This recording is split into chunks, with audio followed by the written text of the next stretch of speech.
This is a privilege to be able to join our illustrious guest at this historic occasion of their meeting for the first time since the Revolutionary War. This is the first time since Paris, and this is the last generation, sadly, who led that glorious cause. There are very few, even signers of the Declaration of Independence, still alive. In fact, Dr. O'Shaughnessy, this year of 1824, of the 56 of us who signed what you all know could have very well been our death warrant, of the 56, there are only 3 that are surviving, 3 of us, and maybe you might know who they are. In Massachusetts, John Adams. In Maryland, Carroll. Charles Carroll of Carrollton Plantation, and one other. Thank you. And so the general is here touring America. I missed, unfortunately, his entrance to Monticello. Apparently it was very special.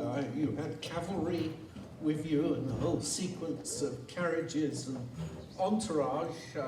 Mr. Jefferson has been building a university and is already preparing to welcome the first faculty. We missed seeing them earlier embrace for the first time since Paris, and it was so moving to those present because they were so aware of what a special moment this was. Remember, they were approaching the Jubilee of the Declaration of Independence, the birth of the United States. Now, there was hardly a dry eye in the audience. And so maybe you could both tell me about that experience, what it meant to you, what conversations you've been having since the general arrived in Charlottesville, and what your current plans are. Oh, thank you. I think we all had heard that the general would be arriving. We knew pretty much what route that he would be taking from Richmond, and about when he would arrive at my mountain area. And so the route, the Three Chalk Road in particular, was well lined with a number of people for several miles. And with that anticipation, I remained at the house.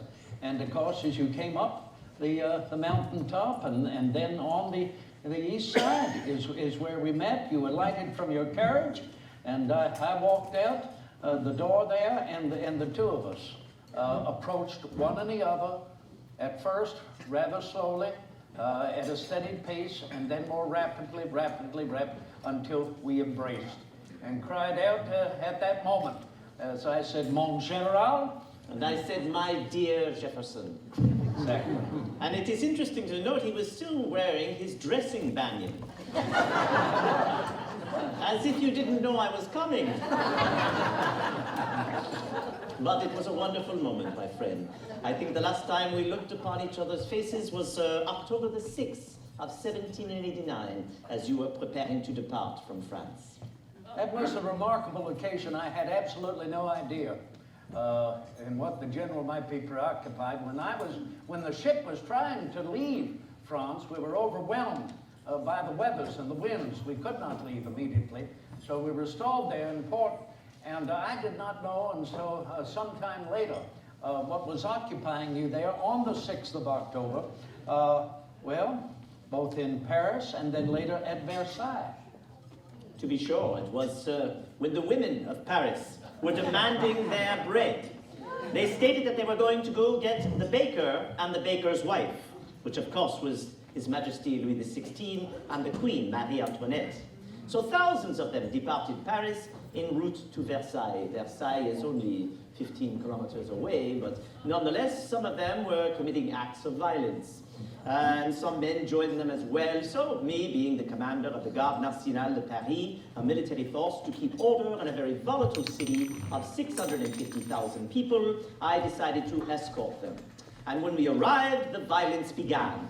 2 of the guards were decapitated, their heads were placed upon pikes. So my Garde Nationale intervened, we stopped them, but they were still demanding something from the king and the queen. So I dismounted my horse. I went into Versailles, I climbed up the stairs, I came out on the balcony with Her Majesty the Queen, and there I kissed her hand, avoiding any violence that would follow. And the king and the queen opened up their stores of grain to give to the people, and it became a very festive atmosphere. But it would not be festive for long, for soon the king and the queen and all of the royal family would be escorted back to Paris, obviously never to return again. Never to return to, and I never to return to France. I never thought that would occur. I had been hoping to return to France as soon as possible, that this would only be a short leave. And I did not discover until I returned that I was receiving thereby the commission of our first president, George Washington, to serve as our nation's first Secretary of Foreign Affairs. That is what the Department of State was first called when I assumed that office as Secretary of what became the Department of State.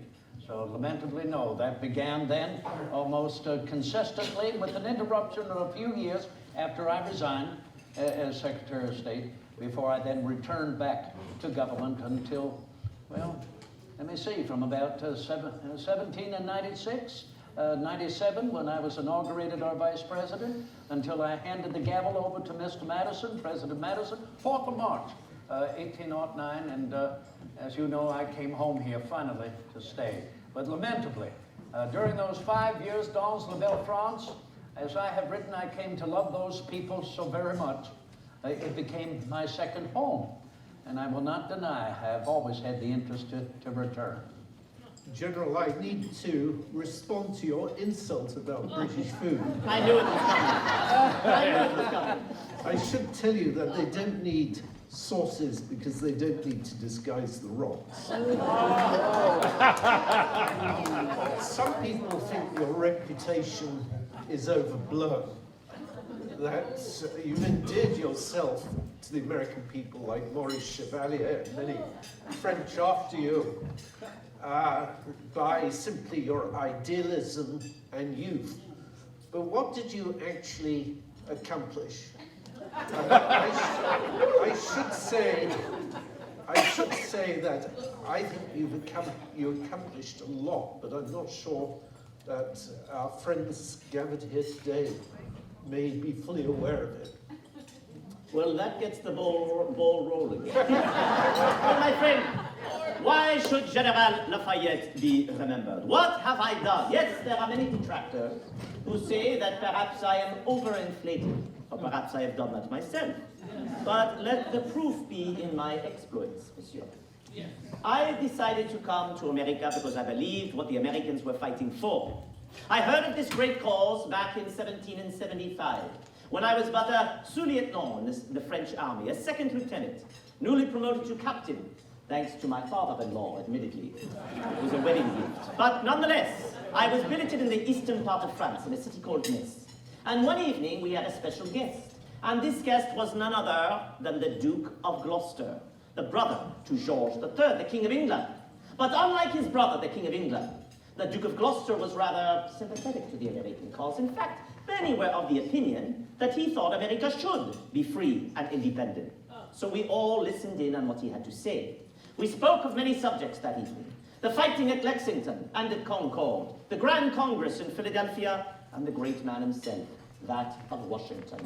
So it was by the conclusion of this meal that I told my brother officers that I was ready and willing to fight, and if need be, die for this cause. Now I know what you're all thinking. Why, Monsieur le Marquis? Why would you want to go and fight and perhaps die in another man's war? For France and England were not at war at that moment. Why would you want to risk yourself in such an endeavor? Well, you know the answer to that question. for this had been a war like none other in the history of man. It was a war of great ideas, of the freedom, even the liberation of mankind, a war that had embraced the ideas of the great thinkers of what we often refer to as this enlightened age. Some called it in the age of reason. Those philosophers like Voltaire, Rousseau, Montesquieu, and Locke. What were they speaking of? Representation in government, of an equality of mankind. So it was with that inspiration that I voluntarily came to America, out of my own pocket. I met with your Congress, and I told them I wanted to fight against English tyranny, and unfortunately they told me to go home. But I was not ready to go home. I was ready to give my life to this great cause. So I persisted, and I told them that I would serve at my own expense, and with those immortal words, your Congress made me a Major General. All I had done up to that moment was disobey the king, use my own money to come, but the proof would be in my exploits on the battlefield. I would fight in my first engagement at Brandywine, September the 11th of 1777, wounded in the left leg, nearly killed, but Washington would mention me in the dispatches to Congress. Indeed, I would get more and more responsibilities. Small commands at first, the Battle of Gloucester, a battalion-sized element, the Battle of Barron Hill, a brigade-sized element, the Battle of Monmouth Courthouse, the advance guard of that force until General Lee would receive it. But all the while, I was commanding American soldiers and doing the duty of a soldier in the service of Washington. And Washington held me in high regard. Initially, he had made me part of his military family. Why? Well, because of my revolutionary zeal. I told Washington I did not come to teach, I had come to learn. I cannot lead until I know how to follow. And that was the inspiration Washington needed to give me more command. I would say that my most coveted command and the greatest amount of success that I had found was during the Virginia campaign of 1781, in which I fought a cat-and-mouse campaign against Lord Cornwallis, ultimately bringing him to Yorktown, which would be the greatest victory in our great war for American freedom. But these were exploits upon the battlefield. What else was I doing upon the conclusion of the war? I would write a letter to General Washington stating many things, but I would talk about the institution of slavery and bringing about its end. I informed Washington that he would be an even greater man than he already is if he could set the example by emancipating the slaves. Thereby others could follow his example and you could eradicate this horrible institution. Well, Washington responded with very kind words, saying that I was a credit to humanity for making such a suggestion, but he felt it could not be done immediately. It had to be done slowly and through legislation for fear of a great slave revolt, on par with that of the great Spartacus of the 1st century BC. Well, I believe action speaks louder than words. So my wife and I, at the end, we purchased a plot of land in French Guiana, and there we emancipated 70 slaves in the hope that this example could be set and others could follow it. Now, of course, the French Revolution would come, and I would play a part in that as well. But as you can see, monsieur, my entire life I have been in the service of others, whether it be for the United States of America, of being an advocate for them, speaking to my king and his ministers about lending aid, money, ships, and soldiers, and leading American soldiers as well, fighting against the institution of slavery, fighting for the rights of mankind, monsieur, whether it be here in America or whether it be abroad in France. I have not even begun to talk about what I had done in France with the Declaration of the Rights of Man and of the Citizen, which my dear friend here, Monsieur Jefferson, assisted me in writing. This document would be, yes indeed, give some applause to my dear friend. This document would serve as a preamble to all French constitutions that would follow, in which we would speak about those rights, those natural rights that all people, regardless of the nation they come from, should be able to enjoy. Some of those rights are life, liberty, property, the pursuit of happiness, freedom from oppression. And the inspiration came from you, my dear friend, and the ideas of the philosophe and this Declaration of Independence. So indeed, monsieur, I have lent my right arm, my pen and my purse to these causes, and I shall do so until the end of my life.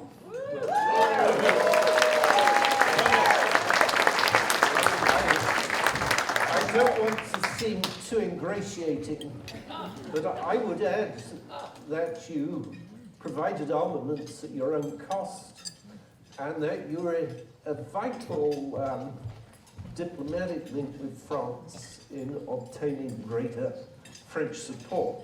But at the same time, I still can't get over the irony that at 19 years old, you could become a major general in the Continental Army.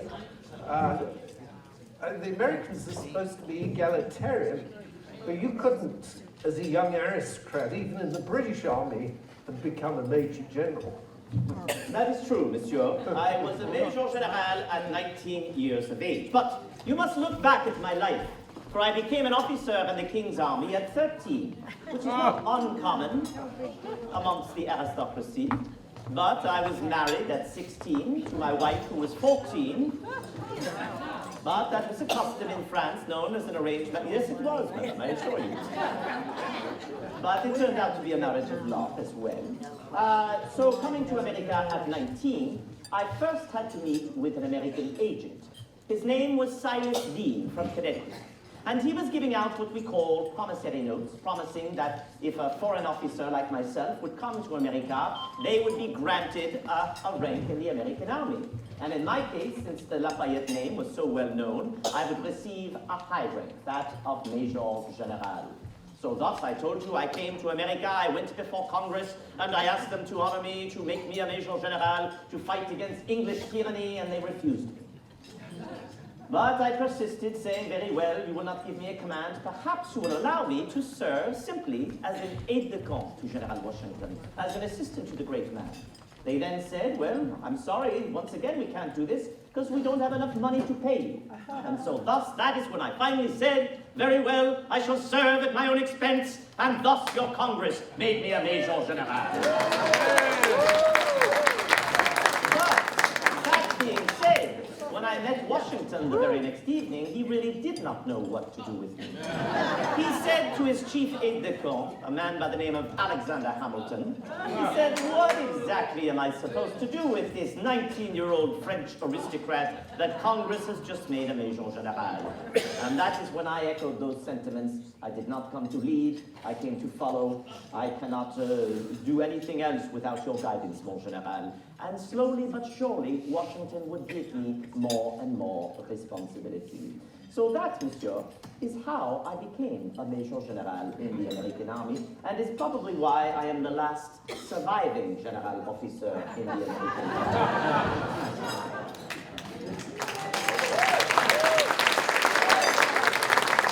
Mr. Jefferson, when did you first meet the general, and what were your early impressions?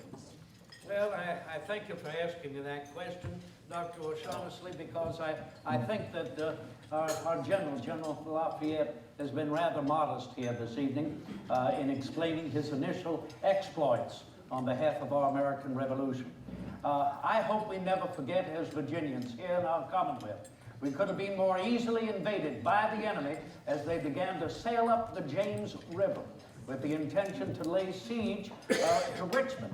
We had felt this would occur after I had been inaugurated the second elected governor of our Commonwealth. That was in Williamsburg. I was residing in the old governor's palace, and we began to worry that the enemy could sail up either the James River to the south or the York River to the north and lay siege at Williamsburg, that high ground between both of those rivers.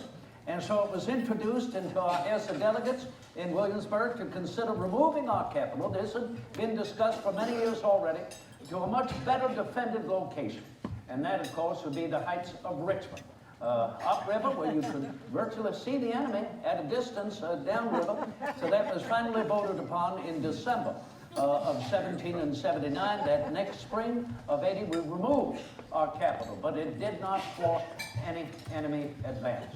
So as the enemy then began, unbeknownst to us, to sail up the James River that winter of 1781, it was the general, the Marquis de Lafayette, that came to inform me personally of the advance of the enemy, and in particular the enemy being led by, anyone remember? General Benedict Arnold. General Benedict Arnold, with his intention to lay siege to us and to conquer Virginia, to rage rampage. Later, of course, you were of great information with General Phillips, William Phillips, as we endeavored battle with him as well. So I will never forget those early years when we first met in an integral part of saving our Commonwealth from further rampage by the British. And you know what many people may not know and may not care to remember. We had great difficulty defending our Commonwealth. Well, because we never thought that the theater of war would finally find itself right here in our backyards. This was difficult for me in providing defense for our Commonwealth, and as I have written, our Virginia militia would appear and disappear with the seasons and the crops. They had no interest to serve, and you may have heard of that. Well, that occasion renowned in our law, our history of the Paul Revere, Virginia, young Jack Jewett, who warned us of the advance of those British dragoons, and you had already known about them, did you not? And their advance westward. And remember, as you so well explained it in our conversation the other night, a number of those dragoons were Virginians. Well, indeed, my dear friend, they were made up of loyalists, those 1/3 of the population, as Monsieur Adams likes to say, made up of those that did not want to be free and independent from England, but rather to remain loyal to His Majesty. And thus they were expected to join up in these new provisional regiments. They were called the Queen's Rangers, commanded by John Graves Simcoe, and the British Legion, commanded by the infamous Colonel Bannister Tarleton, the man who almost captured you. There was also the American Legion that was created by the turncoat Benedict Arnold as a result. But these men wore green to identify them as being loyalists, but they were paid the same as the English regulars, and these two units were excellent soldiers. Both the Queen's Rangers and the British Legion proved themselves highly capable, especially when attached to Lord Cornwallis's army.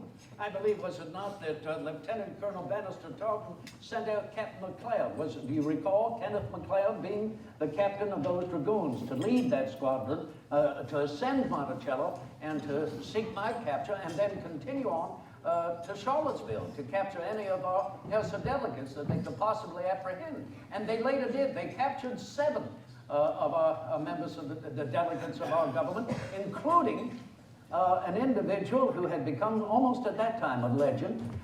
He had been hired by the Transylvania Company to proceed cutting a gap down there at Cumberland. And this individual, this former delegate, talked his way out of the capture. Anyone know of whom I'm referring to? Daniel Boone. Daniel Boone, absolutely. Daniel Boone, right here, talked him out of that particular capture. I hope we do not forget, and thank you for reminding us that who knows better their horses than Virginians, and thereby could be of great service to the enemy as dragoons. So I want soon to invite our audience to ask questions, but there are a couple of subjects that we cannot end this conversation without broaching. One is, of course, the revolutionary events in France, and I might begin with you to ask, what did you actually witness? You saw the opening scenes. Did you see the tennis court open? Oh. Well, Dr. O'Shaughnessy is referring to what has become indeed in itself a legend of our time, the oath of the tennis court, the Salle de Jean de Paume, where, as you remember, the Third Estate had been meeting in the Menu Plaisirs, that elegant banquet hall at Versailles for quite a few months. And this particular day in June of 1789, they all went to convene again, except as the Third Estate approached, of course, upwards of about 570 individuals, the doors were locked. The doors were locked. The First Estate, the clergy, might well have been in. The Second Estate, the nobility, could have been in, but they were simply told, that is the Third Estate, that they were repainting the Menu Plaisirs. Well, that did not discourage them. They turned about and walked down the streets of Versailles to find another emporium that could accommodate them. And what did they find? The tennis court. The tennis court to accommodate them. They all gathered inside there, and most recently, if you will, had The Declaration of Rights of the Citizen appeared at that time, was it not? It did not. It did not come out until August of 1789. August of 1789. So nevertheless, as they gathered in there, they decided they would continue to gather together as a body, as the Third Estate, in representation of the people themselves. It was Mayor Valley, was it not Mayor Valley, who stood upon a plinth that they pushed into the center of the tennis court, and he raised his hands as all leaned into him, reminiscent of that ancient oath of the Hirashi brothers, the three brothers, to avenge the death of their father, and there they swore allegiance, an oath in the tennis court, to continue to pursue what they hoped would be a constitutional monarchy. Now, many have asked, did I bear witness to it? And I think it would be impolitic for me to say precisely. I would not say whether I entered into that tennis court. I was not there in the service of the Third Estate, nor the French people. I was there commissioned by our government as Minister Plenipotentiary. And therefore, I can assure you, to all eyewitness account, it does not, was not in that room. But that does not mean, if you look at the fine rendering of that occasion, the oath of the tennis court by David, Monsieur David, you will notice in that painting, there is the gallery just above it, and you will see many, many individuals looking down upon that most historic moment. Now, that does not mean I was there either. But what I have written is that I had and continued to attend to business at Versailles nearly every single day. And the next day, after that, I welcomed my good friend, our good friend, Senor Filippo Mazzei, who, as you know, I gifted Collie Farm down the road to cultivate wine and for his family. Well, I met him the next day, and I brought him to the La Salle Jean de Plume and showed him where all of this occurred. And then, right after that oath, all of the Third Estate walked across the street to the Église Saint-Louis to attend the service. So I even walked with Senor Mazzei across the street and showed him how they ascended the staircase into that church. So I will only remark that I was able to introduce him to that most historic occasion on behalf of the French people, and I dare say what later led to the initiation, would you not say, General Marquis, to what became the French Revolution at that moment of taking that oath? General, how much did you have to do with Mr. Jefferson during these early stages of the French Revolution? And why is it that you're more popular in the United States than in France? And what was it you did during the French Revolution that helped to alienate some French opinion? Well, those are quite a few questions. I shall start from the beginning. So I had come back to America in 1784. Of course, the Treaty of Paris had been signed in September of 1783, ending the Great War. So thus I returned to celebrate with all of you, my beloved brothers and sisters here in America, the fact that you had won your independence. It was about that time that I was crossing towards America that Monsieur Jefferson had been dispatched to France to serve as ambassador there. So, upon the conclusion of my tour in early 1785, I returned back to France. We traveled in the same circles. In fact, in the Hôtel de Noailles, where I would reside, in Paris, when I was in Paris, one night a week I would have American night, in which we had to speak English, and we would speak about American culture. We would have American food, whatever that might be, and there we would enjoy each other's company. And I always lent an invitation to Monsieur Jefferson when he was able to come and join us. But, of course, the French Revolution was on the horizon. There was an economic crisis in France. France had spent more money upon the revolution here in America than the Americans themselves. So, of course, we needed a solution. So, if you need a solution, you call up the age-old, I should say, legislative body called the Estate Générale.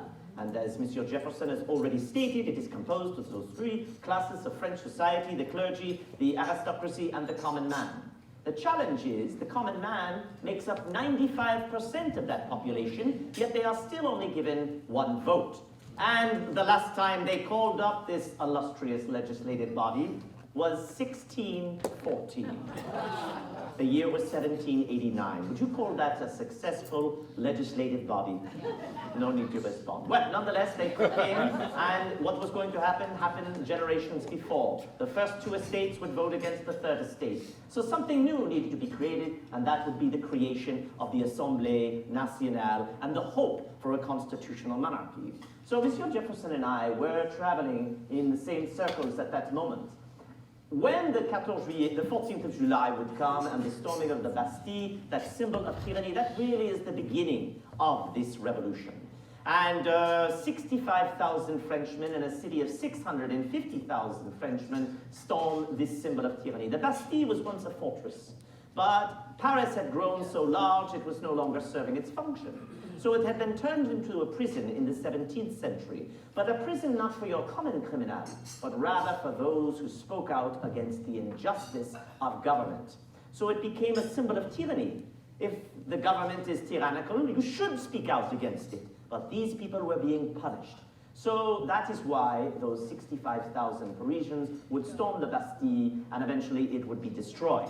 By the 15th of July, I would be made commander of the Garde Nationale de Paris, the National Guard of the city of Paris. My task was to keep order in this very volatile city.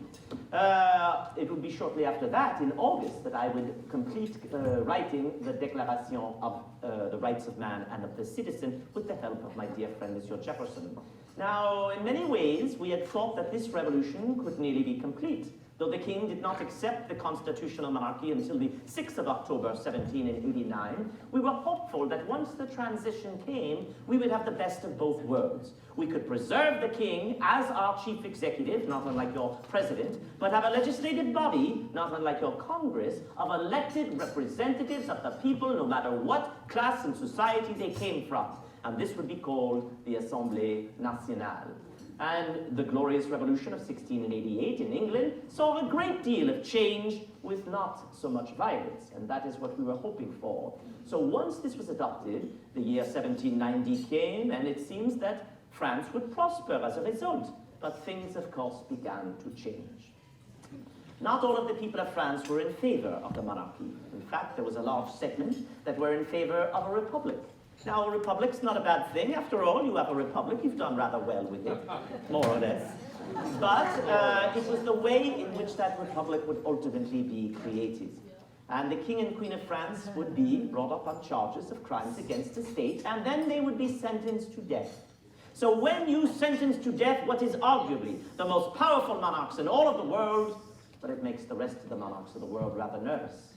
So many of those foreign powers began to invade France.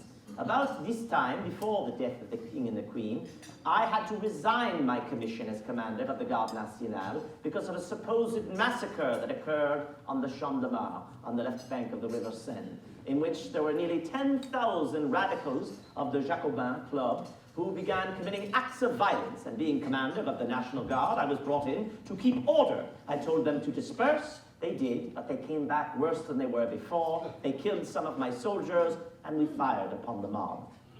Our reputations were ruined, including Mayor Bailly was forced to resign his position as mayor of Paris, and I was forced to resign mine. I then commanded the armies of the north when France was invaded by the Austrians and the Prussians, but I too was called to Paris, where undoubtedly I would have been sent to the new device known as the Louisette.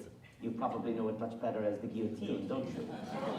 But I did not want to go to the guillotine, so instead I fled with my family and my staff into the Austrian Netherlands, and it was there that I would be imprisoned by the Austrians. They refused my parole, my word of honor that I would not take part in any more hostile actions in that theater of operations, but instead made an example of me, and threw me in prison at Liège, in Mayence, and ultimately in the fortress of Olmütz for 5 long years. So, monsieur, in a nutshell, that is what I did during the French Revolution.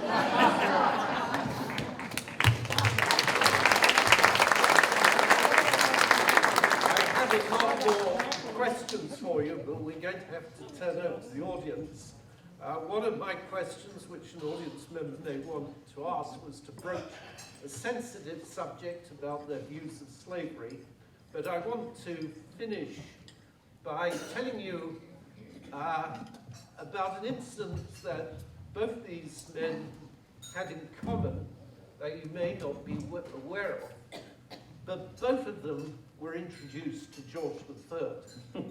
The general met him before leaving to serve in America, and Mr. Jefferson remarkably met him after writing the Declaration of Independence while he was ambassador to France and when he visited England in the summer of 1786. But I think we're going to, rather than wait for their intervention, we're going to turn over to Mrs. Danvers, Mr. Danvers, to whom I'm very grateful for this invitation, and we'll take some general questions from the audience. Does anyone have a question?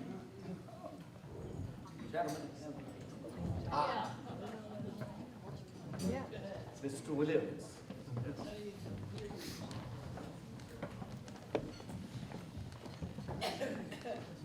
Thank you, Melissa. I wondered if the general could speak about how he was treated during the Reign of Terror, how his wife was treated during the Reign of Terror. And I would like to hear from Mr. Jefferson about his considerations of the French Revolution, and did they change at all as the revolution turned into a bloody reign of terror? Thank you. Indeed, I thank you for your question, monsieur, about my time during that reign of terror. And those who are not familiar with the reign of terror, it is in that post-period of when I was already made prisoner by the Austrians. But the reign of terror in the Republic is when committees of public safety, headed by men like Danton, Saint-Just, Marat, and the most famous being Robespierre, were in essence running the convention or the government of France. And those who disagreed with them would be sent to this new device called the guillotine. So any political rival would be taken out of the equation as a result of that. And thus, that is why they call it the Reign of Terror. And that would last really in 1793 until July of 1794. In many ways, that imprisonment in Austria perhaps saved my life from the Reign of Terror. Now, I had mentioned that my father had passed, my mother had passed, but my wife's family had suffered greatly during this reign of terror. In fact, many of her family members were simply tossed into a mass grave and placed in a cemetery called Picpus on the outskirts of Paris itself. So my wife fled with me, with my two daughters, for my son, George Washington Lafayette, had been sent to his namesake's home, Mount Vernon, there to grow up in safety.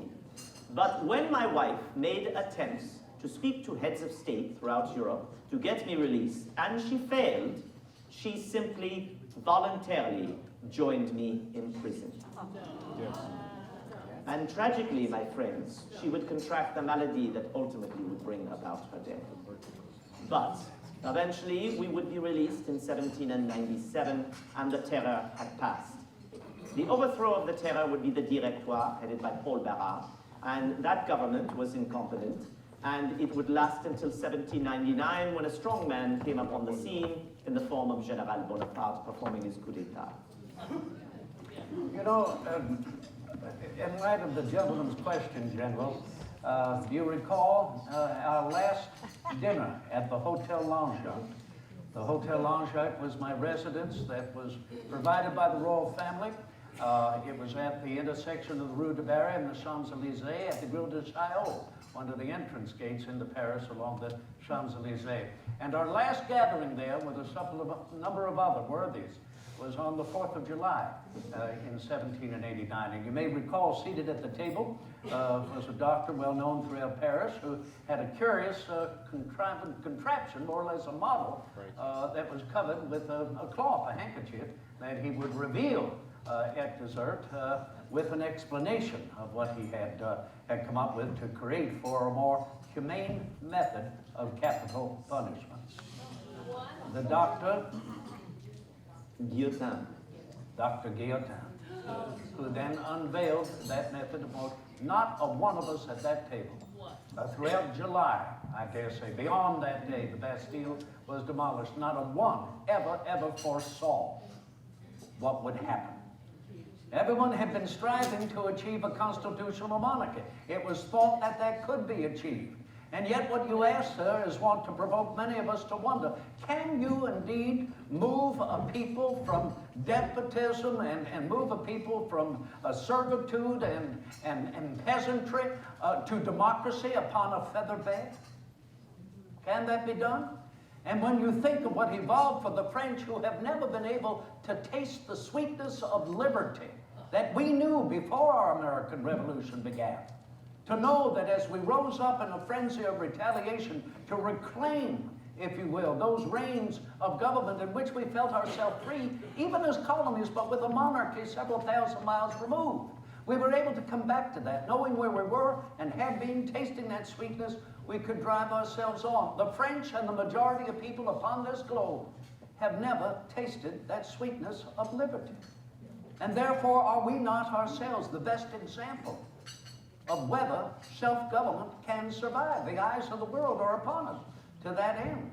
And so, in answer to your question, sir, I would have never denied the French people and any people to pursue in their mind what they consider a revolution to improve their condition. And when you think of it, does not the tree of liberty need to be continually refreshed with the blood of patriots, let alone of tyrants? Has that not proven itself in our nation to be our natural manure?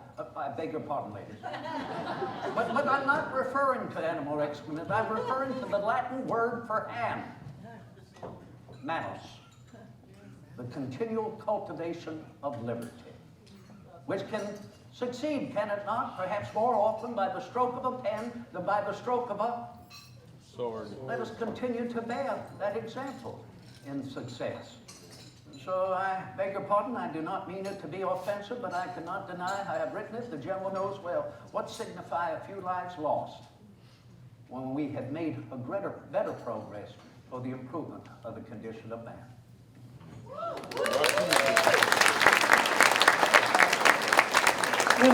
Well, ladies and gentlemen, I know that your horses are hungry, and you must soon start riding back to your homes. But I do want to thank these wonderful gentlemen that came tonight.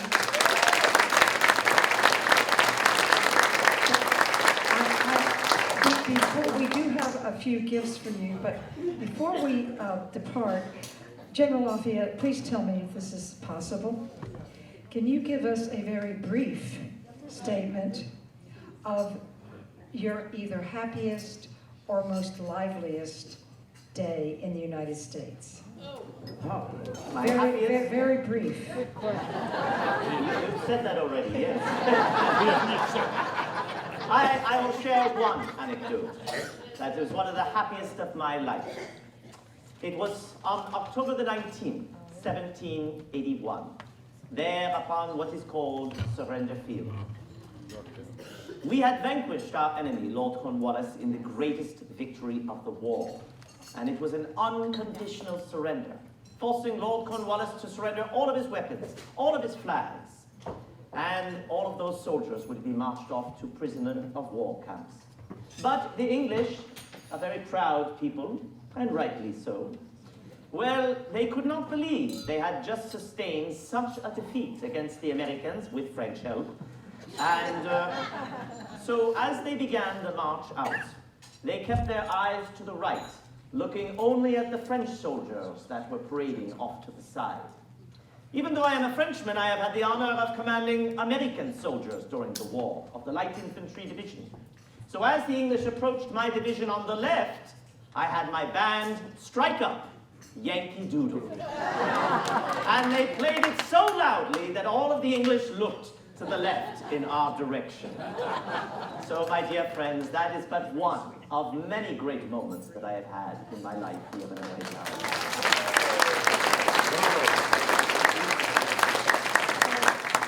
This is an evening we really don't want to end.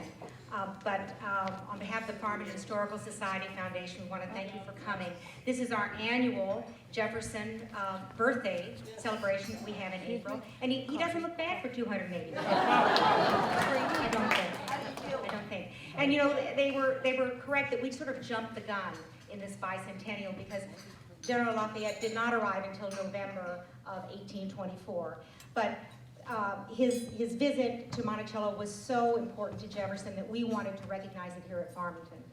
And Punky and I have tried so hard to prove that General Lafayette was here at Farmington. And we haven't been successful. We truly believe it in our bones because with so many important guests that came to Monticello, Jefferson encouraged them to come to Farmington because of the hospitality and, of course, the beautiful addition of Jefferson. Yes. And he is going to discover a letter written in 1825 that says Lafayette was here. Well, I'll say that I just learned this week that in 1825, General, you were on a riverboat that sank. And all of his notes of everybody he met and every place he went to the bottom of the river, and I'm sure that was our proof that he was farming. So if we have whetted your appetite about this 200th anniversary bicentennial, the American Friends of Lafayette, I have their pin on, have an extensive plan for the next year and a half. Mark Schneider is very involved in that. It starts in August, and he's going to be sailing into New York Harbor. I've had my reservation to be there to see that happen. So if you're interested in your program, you'll see Lafayette200.org. So if you're interested, and there are going to be incredible events at Monticello in November, and there's going to be a ball at the Rotunda. So there's plenty that's coming up that you're going to be hearing about. On the back of your program, Plenty referenced 2 Jefferson letters that we have excerpted. Excerpts from Jefferson letters. And she mentioned the second one that dates to November of 1824. We had a lot of fun tonight with Mr. Divers talking about the restoration of the wine cellar. I am on the board of the Farmington Historical Society Foundation, and Mr. Divers was actually calling out our board members. Our president, Carter Kerr, Jim Stoltz, Mary, the number of Betsy, Peggy, Sharon, who are here today. And we do have plans to restore the ground level of the Jefferson wing. It includes the wine cellar. So you're going to be hearing more about it, and I hope you thought we had a little bit of fun that you heard about it first. There's the letter, the top letter, that's on the back of your program, dates to April 2nd, 1790. And I hope that maybe tonight you can take a look at this letter, because I think it expresses Jefferson's deep friendship with the General and his humanity. And what really struck me is one particular sentence in this letter. And Jefferson wrote, "Wherever I am, or ever shall be, I shall be sincere in my friendship to you and to your nation."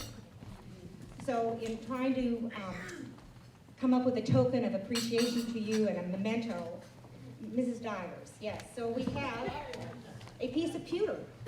And we have, for each of you 3 gentlemen, this quotation inscribed, and the dates, 1824 to 2024, in remembrance of this evening. So please accept this on behalf of the Farmington Historical Society Foundation and this group.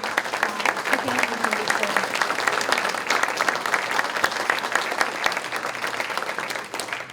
And with that, we bid you a fond farewell. Mr. and Mrs. Divers, thank you all for coming, and do come again. Thank you.